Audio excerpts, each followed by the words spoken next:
I was sitting in the marketing and sales seat for a digital marketing agency, and I noticed that if a marketer bought our tactical product, sometimes it would go well because a good strategy turned our tactics into reality and turned it into leads. But every once in a while, that marketer might have good leads, but sales couldn't close, and we were thrown out the door because we were the problem. Sometimes the opposite would happen. The sales leader over marketing and sales would be in charge. They wouldn't know how to deploy the tactics. So they're VP of sales and kind of marketing, and it wouldn't work, and we would be shown the door. And the person sitting over top of how that ended up being all the relationships with me, and I got tired of it. And I just said there had to be a better way to do this. We can't keep having marketing conversations and then point at sales as the problem. We can't have salespeople pointing at marketing the problem. But I am the world's biggest super fan. You're like a super fan. Welcome to the Business Superfans podcast. We will discuss how establishing business superfans from customers, employees, and business partners can elevate your success exponentially. Learn why these advocates are a key factor to achieving excellence in the world of commerce. We discuss the invaluable insights of business owners who have successfully implemented the strategies in the book to build their own team of devoted superfans. Gain insightful knowledge from the experts who create applications that help you create passionate superfans. This is the Business Superfans podcast with your host, Freddie D. Ready!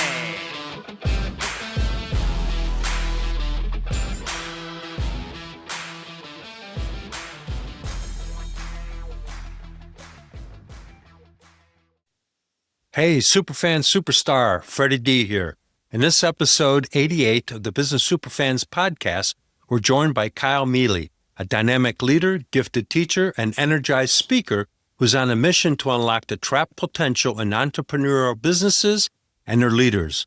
As the founder of Next Level Revenue, Kyle serves as a fractional chief revenue officer, helping client service and reoccurring revenue businesses scale from 1 million to 10 million and beyond with predictable, profitable growth. With a track record that includes doubling revenue for a martial arts school and taking a digital marketing agency from 3 million to 7 million in under 3 years, Kyle brings both sharp strategy and infectious energy in every room he enters. His unique blend of humor, storytelling, and heart makes his lessons stick, whether he's in the boardroom or teaching his kids karate. You're in for an episode packed with insight, inspiration, and maybe a few laughs too.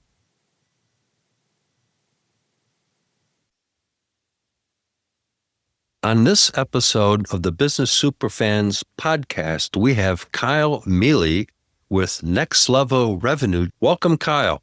Thanks for having me. Excited to be here. So, Kyle, what is the backstory of how did Next Level Revenue come about? There's a lot of entry points into that story, but I think one that will sit well with your audience is it started with really tough customer experience in the digital marketing agency I was involved in. I was sitting in the marketing and sales seat for a digital marketing agency, and I noticed that if a marketer bought our tactical product, sometimes it would go well because a good strategy turned our tactics into reality and turned it into leads. But every once in a while, that marketer might have good leads, but sales couldn't close, and we were thrown out the door because we were the problem. Sometimes the opposite would happen. The sales leader over marketing and sales would be in charge. They wouldn't know how to deploy the tactics. So they're VP of sales and kind of marketing, and it wouldn't work, and we would be shown the door. And the person sitting over top of how that ended up being all the relationships with me, and I got tired of it. And I just said there had to be a better way to do this. We can't keep having marketing conversations and then point at sales as the problem. We can't have salespeople pointing at marketing the problem. I spent about a year preparing and thinking through what this was going to be like. I combined all of my experience because when I looked at all the success I had in raising top line and bottom line, never once was it pure marketing or pure sales. There was always this hybrid of them both. It's not just marketing and sales alignment. I'm talking about something more, a true fusion where the lines have been completely erased. And so I said, I'm going to start to solve marketing and sales problems with one attribution model, one measurement method, and everybody in the same room. And it's been quite a ride. Well, sure, because they're really intertwined at the end of the day, because they go hand in hand. The messaging has got to be the same, and everybody's got to be on board with the messaging. If you think of a rowboat where you're racing, those racing rowboats with 4 people, they have to be all in line. They have to be in synchronization. Otherwise, you ain't going anywhere fast. Yep. We saw that usually there was an expertise in the room, a marketing expertise or a sales expertise. And so it was like the rowboat captain was only yelling at 2 of the 4 people on the rowboat. Right. And that's where I'm like, there's got to be a better way. I spent a year developing the intellectual property, building on all my past experience, brought it out to the marketplace, and we've seen some pretty amazing things since then. So what is it that you do? How do you step into a company and transform them?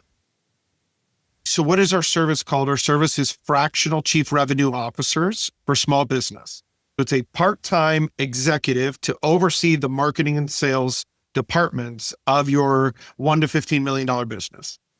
What we have found is that usually there's some sort of catalyst that starts this. Either it was a failed marketing agency relationship.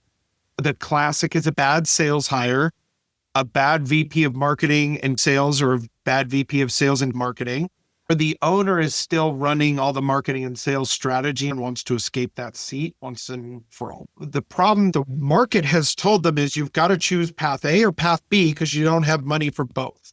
You can't really solve marketing and sales at the same time because marketing is expensive and so are salespeople. By having a fractional leader, you can get somebody who's done this before, who knows how to do it. And then we come in and we are not the expensive ones. I'm not trying to lower our value. It's like, no, we're the right price for what we do, but we're duct tape and popsicle sticks because it's not like we need it to be pretty or perfect. We need to make progress. And so how do we transform companies? We bring in this IP with this executive presence to bring them together with duct tape and popsicle sticks and grow profitably and predictably. And the important part is really getting everybody onto the same page. And that's what you're doing, is you're bringing everybody in the company, the whole team, into the rowboat so that everybody's part of the equation. They know where they're going, what they need to do, who needs to do what. And then you're the orchestrator or the coach that is propelling that company to go in that direction. Right. When I was deciding I knew I was leave the agency. I knew I needed to do something different. And I was looking at what my gifts were and what my knowledge was. I realized that it all starts with marketing and then sales. Everybody wants to have this beautiful mission. Everybody wants to do something great to solve their customer's problem. Even in the nonprofit world, you do something special. Well, it's money that moves the machine.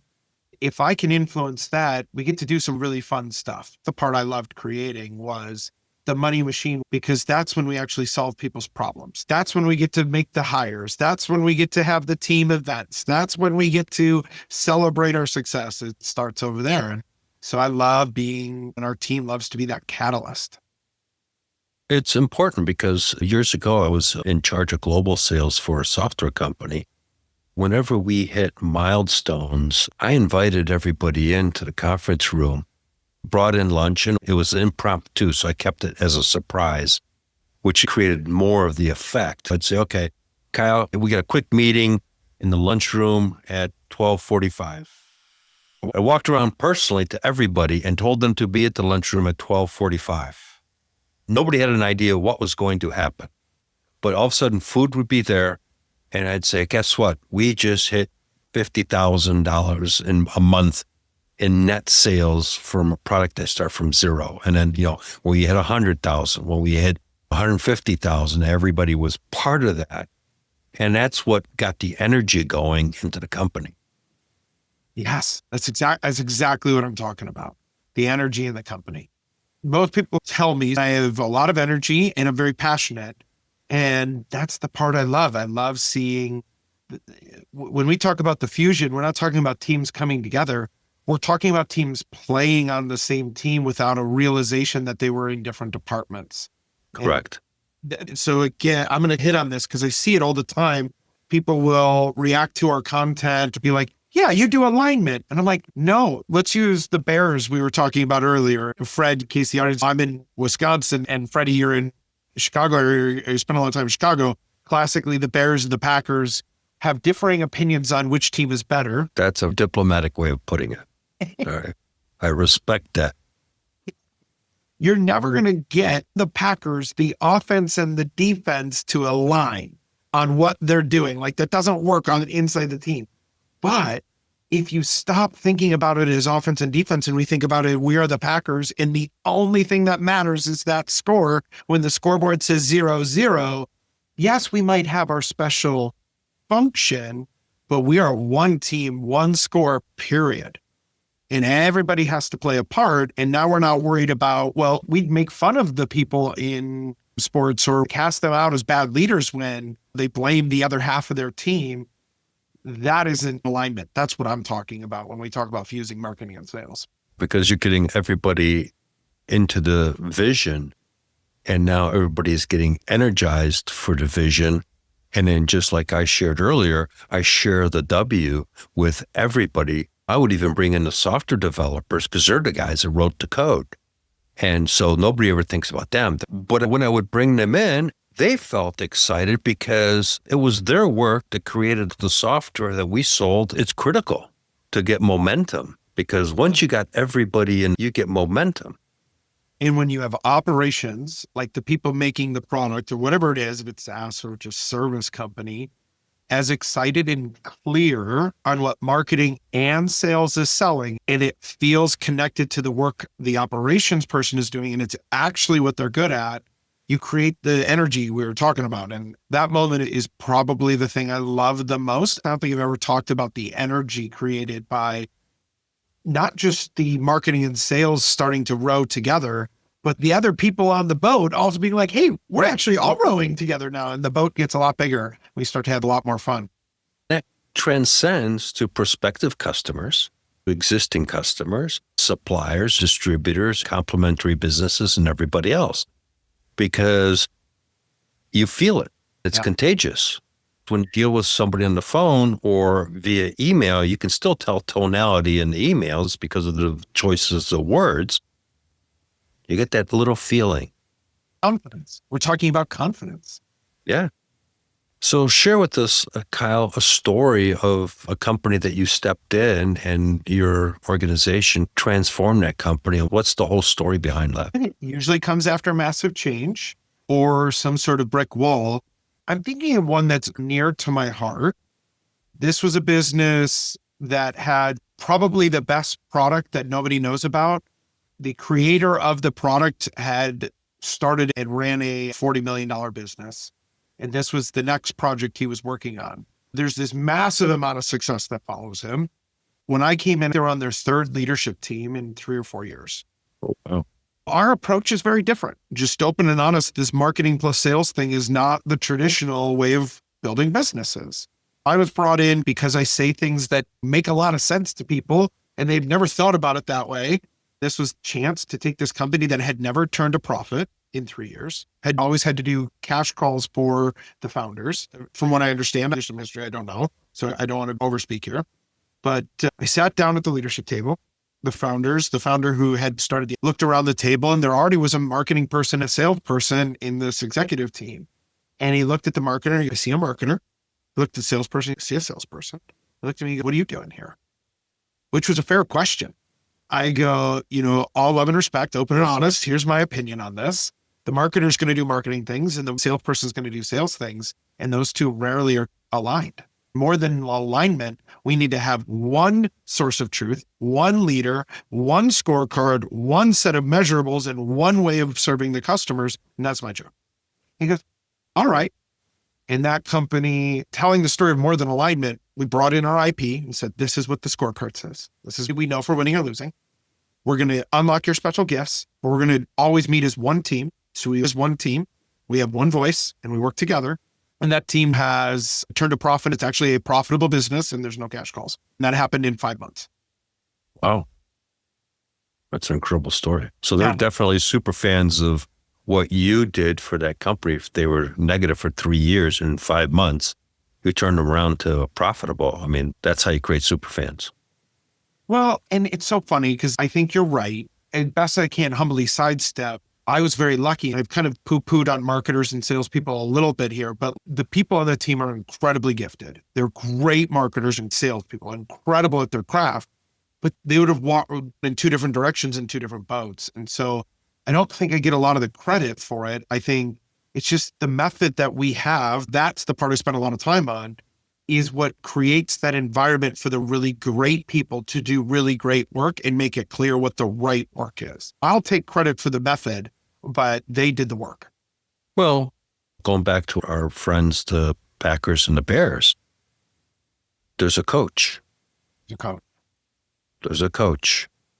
And a coach drives the whole energy of the team. The coach drives the mission, gets everybody to play on the same team, go in the same direction. Each team has a coach for each department, right? You got the receivers, the quarterback, the punter, the return team, special teams. They've all got their own individual coaches. However, all that comes together by the one main coach, which is where you come in and you guys come in. I sure would love that to be so easily, but yes, in the reality, we are a part of a bigger team in those businesses because operations has to succeed, finance. But yes, your point is well made that in our model, there still is a marketing manager or a sales manager, like those roles still exist. But the marketing manager and the sales manager at that level of structure, they're on the revenue team. They're still on the revenue team. Right. We're the head coach of the offense. You're the head coach of the defense. The head coach is the one with the plan. The head coach says, this is how we know if we're winning or losing. This is what good is. This is what not good is. And I think that when you split marketing and sales, it's like trying to say there's the Green Bay Packers offense team and the Green Bay Packers defense team, and then try and run those on Sundays, you'll lose. That's a good way of describing what we think about it. You let leaders lead, you let the great people do the great work. You just understand, you simplify. Correct. So how do you go about and analyze what's going on with the company? Someone calls you up and says, hey, Kyle, we've heard from so-and-so company that you did some great work with them. We're struggling here. We've been struggling for the last couple of years. Come on in. And what do you do then? Yeah, I think this is where our model has the gifts of some really thoughtful tools. I joke about it being the ultimate diagnostic tool for marketing and sales. It's part of our core IP. It's called the revenue cascade. And remember, whenever I say revenue, I'm saying marketing and sales. Like they are one. It's like chocolate and peanut butter into a Reese's. When I say revenue, I'm really talking about both at the same time, not just sales, not just customer experience. I'm talking about everything. And so what we have done, and this is very controversial for a lot of marketing and salespeople, it's 2025, we might have to think different. The traditional marketing funnel usually has vanity metrics. They don't mean a lot. And then the sales pipeline is usually left to right, marketing funnel top to bottom. Really, we just need to stack these things. So marketing funnel stacks on our sales pipeline. If you are a real geek like me, it's a vuvuzela from the old South African World Cup. That was annoying. I remember watching that intimately, and I had to look up what a vuvuzela was, and it's just like a long, skinny trumpet.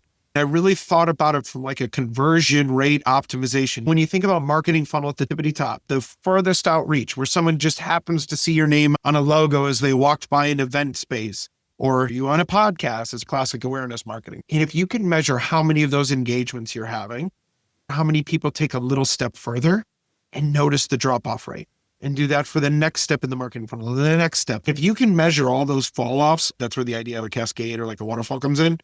And you can actually start to mathematically link those to your bottom line, which is what we do. That's what Revenue Cascade does. You can start to see the impact of top of the funnel marketing on your bottom line. And the tighter you can draw those connections, the better. And so what the Revenue Cascade is, it lays over all your marketing and sales data. It looks for the cancers, the blockages, the tumors, the clots, and then instead of trying to be like, we're going to come in with our strategy, we actually come in and look at the metrics and where the blockages are in your sales funnel, marketing funnel, or sales pipeline. We're going to grab a specific strategy to deal with that singular portion of your funnel and then see how the flow works. It's not me guessing what the strategy is for you. It's not me saying this is our only strategy playbook. It is us actually looking at the math, and you can't hide from the math. And that has been the biggest lesson that our customers have realized. I don't know what the answer is on the strategy until we look at the math. Let's look at the math. Right. People always forget about good old math. But Like back of napkin math. I mean, it's not hard. It's like there was 1,000 here and 800 here. Is that good? I don't know. Let's see if we can do 2,000 and it goes to 1,600. Well, if it does, then okay, keep doing it.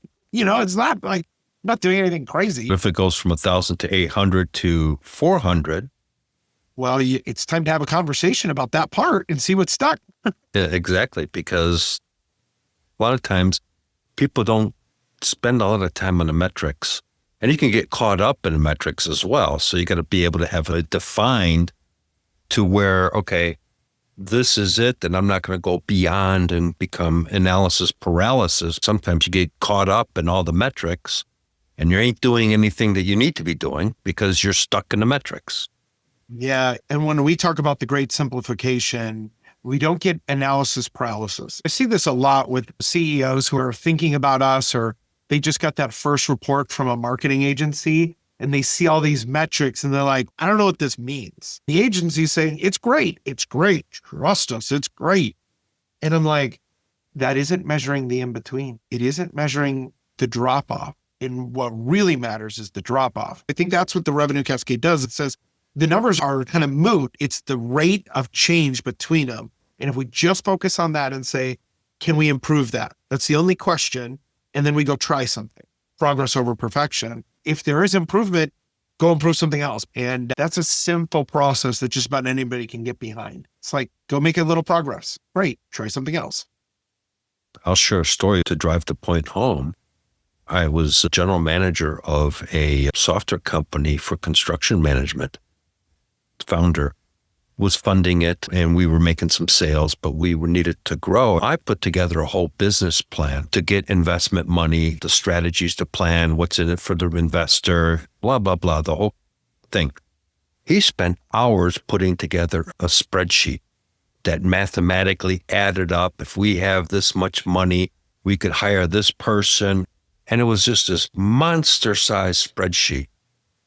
And I would go to him and say, Jeff, the investor doesn't care about this stuff. It's going to be how much money you need, what are you going to do with my money, and how much money am I going to make back? That's it. Doesn't care about where it all goes and all these little things. But he was stuck in analysis paralysis, and the company ran out of cash. By the time he had his monster spreadsheet ready.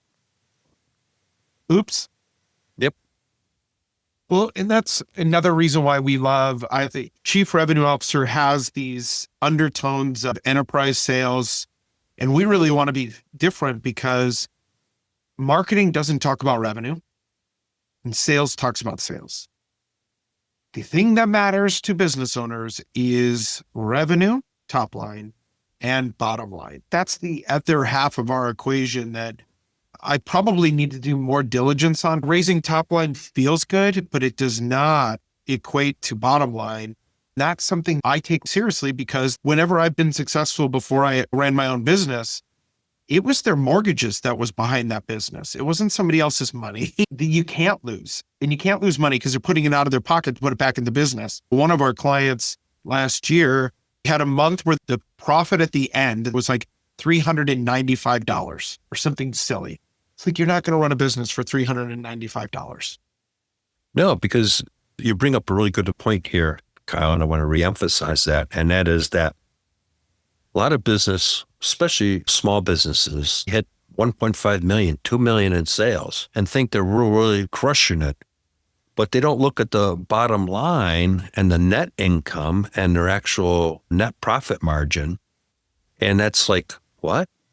But I got money in the bank. But the reality is, just like you said, yeah, you ended up with $395. Go party. Good luck with that. And that, I think, is the danger of us calling it revenue. But that same client that was at $395, well, they ended up 6 months later profiting almost $37,000. And they raised their top line by almost $100,000 monthly recurring. When we think about those numbers, I realized when I looked back at the end of the year, I think they spent outside of our fee, $30,000 in marketing. It was pretty crazy, the amount we were able to drive in profitability, we were able to drive with the tools in front of us. And I think that's one of the things that is probably under talked about in marketing and sales. It's like, well, if I had $1 million, of course we could do all those things. And it's like, we have to come in sometimes when there's $1,000 a month marketing budget and figure it out. Some people call that impossible. I call that fun. Maybe I'm sick in the head. I think that's the challenge. You get fired up in those situations because you think out of the box. What's some of the low-hanging fruit? You can go back to existing customers and get additional revenue out of them. That's often overlooked because people focus on acquiring new customers and forget about the gold mine they have sitting in the back of their pocket, right? Sometimes that's an entrepreneurial approach. We got to look wherever we need to look. That's why I love working with entrepreneurial businesses. They are great problem solvers. The solution might be in our backyard and it's a bit messy. We might have to do digging and some hunting and some painful phone calls, but you know what? Probably they're all ready for us. I couldn't agree more with that. And you probably got some super fans and they're ready to promote your business. You just need to ask them. You know, that's the other thing people forget to do in sales and marketing, asking their super fans for testimonials, referrals, recommendations, introductions, all that stuff. That's all the low-hanging fruit right there. People say, well, we got to get new business. We got to get new business. You got a whole army of salespeople right behind you that just needs to get fired up and know what to do. I think people undervalue the fans that they probably have in their business or underappreciate the importance of creating fans. I do think you make some really good points that there is some low-hanging fruit there usually. So I think a good steward of the marketing and sales programs has to look near before they look far. Look in the backyard and get everybody, like we talked before, start creating super fans inside the team. Start off with the culture in the company, the employees. So as we talked before, getting that energy going on because that's catchy. And now it goes into the customers, you're dealing with suppliers, distributors, all that stuff starts to transform that business. I'm going to add another fine point to it. If you're working with duct tape and popsicle sticks and you don't have a lot of money to do this stuff, there's probably your highest gain effort for your least amount of, or your highest gain in cash for your least amount of effort sitting in one of those buckets. I think it's everything in balance, but I think our method says, let's look for the highest gain for the least amount of effort and let's do it mathematically, right? If you're sitting on a pool of 1,000 old customers and you haven't connected with them in 6 years or 5 years, start there maybe if you didn't listen to that customer's feedback 6 months ago, a year ago.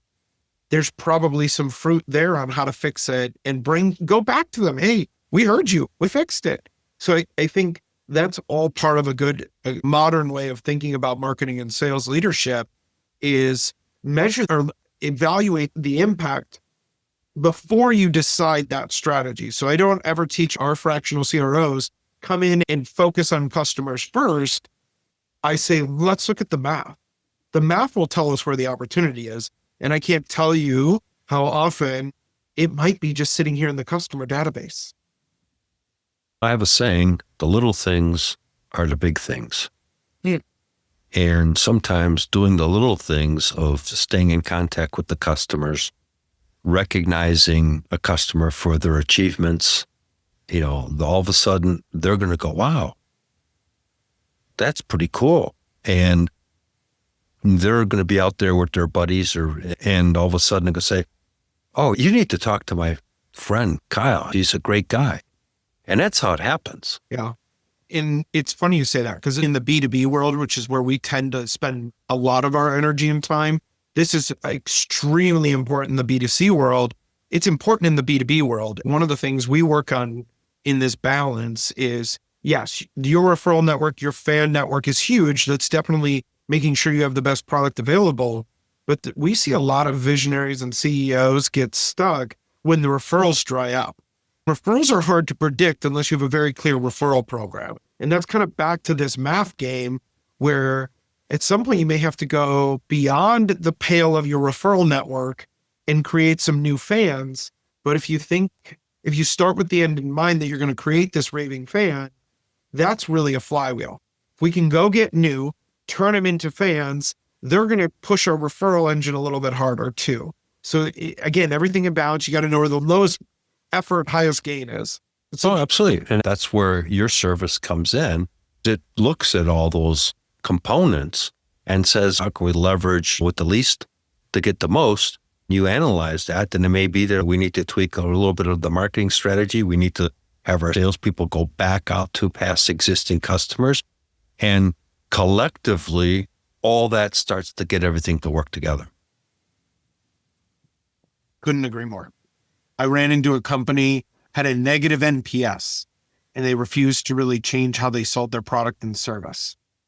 Marketing and sales gets really hard when nobody is impressed with your product or service. Yeah, go out of business.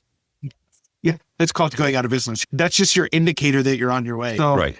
I think it's usually not very hard to get a gauge of your customer's experience. We launched an NPS program with one of our clients 2 weeks ago. They've already got tons of feedback back. It took very little effort, 2 or 3 meetings.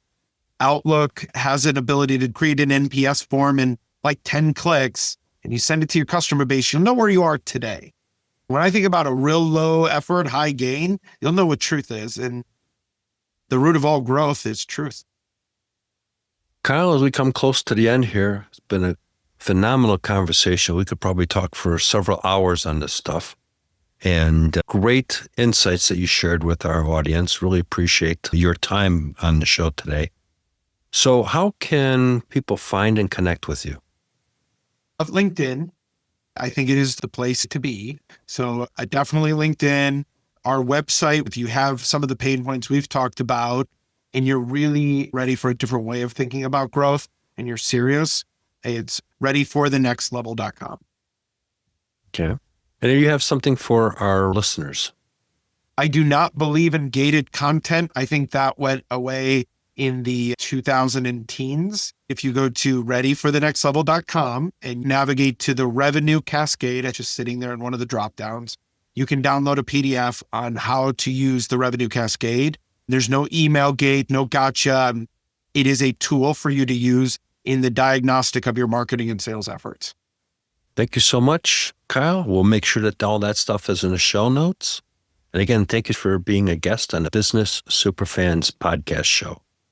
I appreciate it. It was a pleasure. Hey, Superfan Superstar Freddie D here. Before we wrap, here's your 3A playbook, attract, advocate, and accelerate your business power move for today.